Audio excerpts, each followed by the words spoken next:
Desa Lempong Sari berdiri tenang di balik perbukitan, tersembunyi dari keramaian. Di sisi timur desa itu, terbentang sebuah rawa yang luas dan sunyi.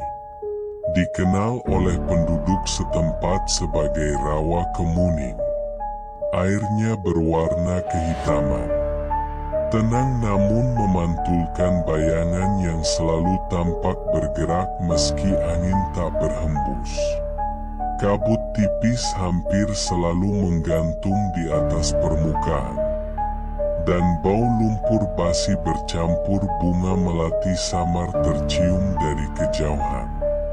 Orang-orang tua di desa tidak pernah merekomendasikan siapapun mendekati rawa itu, terutama saat senja mulai menelan cakrawala.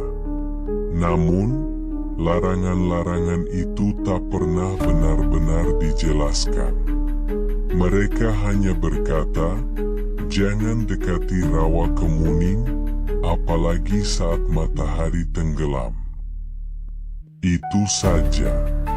Adit, seorang pemuda berusia 23 tahun, baru beberapa bulan tinggal di desa tersebut.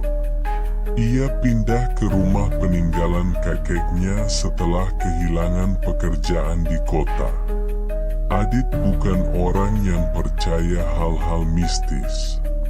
Baginya, cerita-cerita semacam itu hanyalah pengingat tua yang dibuat untuk menjaga tradisi dan rasa takut. Maka ketika beberapa warga memperingatkannya agar tidak berjalan terlalu jauh ke arah timur, ia hanya mengangguk singkat, lalu melupakannya. Namun rasa penasaran tumbuh dengan cepat. Setiap sore Adit sering berjalan-jalan menyusuri pematang sawah. Dari kejauhan, ia bisa melihat kabut yang menggantung di rawa. Aneh, pikirnya, bagaimana bisa kabut tetap ada sepanjang hari. Dan lebih aneh lagi, burung-burung selalu menghindari terbang di atasnya. Bahkan jangkrik pun berhenti berbunyi setiap kali angin dari arah timur bertiup ke desa. Suatu sore, Adit menyusuri jalur setapak yang jarang digunakan. Mengikuti aliran anak sungai kecil yang bermuara ke Rawa Kemuning. Ia membawa kamera tua milik kakeknya, berniat mengabadikan keindahan alam. Namun semakin dekat ia melangkah, hawa dingin mulai menyusup ke balik bajunya. Pepohonan di sekitar menipis, berganti dengan semak-semak rendah dan tanah berlumut yang licin. Kabut mulai menebal. Adit berhenti ketika mendengar suara seperti gemericik air. Tapi bukan dari sungai. Lebih seperti langkah kaki yang terendam lumpur. Perlahan tapi pasti. Menyusulnya dari arah belakang. Ia menoleh cepat. Tak ada siapa-siapa. Hanya semak yang bergoyang pelan. Ia memutuskan untuk kembali. Tapi saat ia berbalik, jalan setapak yang tadi jelas kini diselimuti kabut tebal. Nafasnya mulai memburu. Udara menjadi semakin berat. Di tengah ketakutan yang mulai menyelinap, Adit mendengar suara nyanyian lirih, jauh, namun seolah dekat di telinga.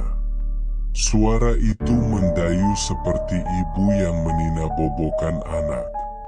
Lembut, namun dingin. Bayangan putih samar mulai terlihat di antara kabut. Sosok tinggi berjubah lusuh dengan rambut tergerai panjang menyentuh tanah. Wajahnya tidak terlihat. Hanya bentuk samar dengan sorotan tajam yang menyala di antara kabut. Adit membeku. Sosok itu tidak berjalan, tapi melayang rendah di atas rawa, mengarah ke tempatnya berdiri. Adit mundur pelan. Lututnya gemetar. Kabut seolah menahan setiap langkahnya. Lalu, tanpa peringatan, tanah di bawahnya seperti menyedot kaki ke dalam lumpur. Ia terperosok. Kamera terlepas. Dan tangan-tangannya mencakar tanah basah mencari pegangan. Namun rawa tak mengizinkannya pergi. Seolah ada sesuatu yang menariknya ke dalam. Dingin dan berlendir. Seperti tangan tak kasat mata yang ingin membawanya masuk ke dasar. Dengan sisa tenaga, Adit berteriak dalam hati. Memaksa dirinya meraih akar pohon kecil yang tumbuh di tepi. Ia berhasil menarik tubuhnya keluar, kotor dan ketakutan. Sosok itu masih di sana, berdiri diam di atas air yang tak beriak. Tapi perlahan-lahan kabut menelannya, hingga lenyap begitu saja. Adit berlari kembali ke desa. Ia tak lagi melihat ke belakang. Malam itu, tubuhnya demam tinggi. Warga desa mulai berbisik. Tak ada yang perlu bertanya apa yang telah terjadi. Mereka tahu, rawa kemuning telah kembali menagih perhatiannya. Dan Adit, seperti para pendatang sebelumnya, baru mulai memahami bahwa di balik kabut dan sunyi rawa, ada sesuatu yang lebih tua dari tanah itu sendiri. Sesuatu yang masih menunggu, lapar, dan bangkit kembali. Sejak malam ia kembali dari tepian rawa kemuning, Adit tak pernah lagi sama. Tubuhnya terus-menerus panas dingin. Namun dokter desa tidak menemukan tanda-tanda penyakit yang jelas. Ia lebih banyak berdiam diri di dalam rumah peninggalan kakeknya, dengan pandangan kosong ke arah jendela timur. Kadang bibirnya bergerak seolah komat kamit, berbicara pada sesuatu yang tak terlihat. Beberapa tetangga melihat Adit berdiri di halaman rumah tengah malam, hanya menatap kabut dari kejauhan, seperti menunggu sesuatu datang. Bu Purwati, tetua desa yang dulu sempat menjadi dukun bayi, adalah satu-satunya orang yang berani datang ke rumah Adit setelah kejadian itu. Dengan mata yang telah keriput namun tajam, ia menatap pemuda itu lama. Di dalam matanya, ia tak melihat sekadar trauma. Ia melihat jejak gangguan dari alam lain. Dalam bisikan kepada warga, ia mengatakan bahwa penunggu rawa telah menempel pada Adit, menjadikan tubuhnya jembatan antara dunia ini dan dunia rawa. Malam demi malam, Adit mulai berjalan sambil tidur. Bekas telapak kaki basah ditemukan di lantai kayu rumahnya setiap pagi, menuju pintu belakang yang menghadap ke arah rawa. Dan yang lebih aneh, air hitam berlendir menetes dari ambang jendela kamar. Meski tidak ada hujan, seolah udara dari rawa telah menyusup ke dalam dinding-dinding rumah tua itu, membawa serta bisikan dan dingin yang tak bisa dijelaskan. Di suatu malam yang dingin, Tepat ketika bulan tertutup awan dan angin timur bertiup pelan, Adit menghilang. Warga desa baru menyadarinya saat pagi tiba dan pintu rumahnya terbuka lebar. Di dalam, meja makan terbalik, kursi berserakan, dan jendela-jendela menganga lebar seperti mulut yang menjerit. Namun tak ada jejak Adit. Hanya lumpur basah di seluruh lantai. Dan foto keluarga yang tertancap paku terbalik di dinding. Layaknya simbol pengusiran. Beberapa warga berinisiatif menyusuri jalur menuju Rawa Kemuning. Dipimpin oleh Pak Dirjo, mantan kepala dusun. Namun ketika mereka tiba di tepian rawa, kabut tebal sudah menggantung rendah. Lebih pekat dari biasanya.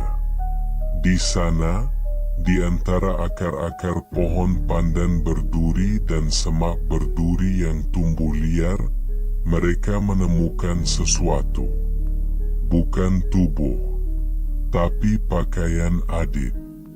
Basah, berlumpur, dan berbau amis. Ditempatkan rapi di atas batu besar.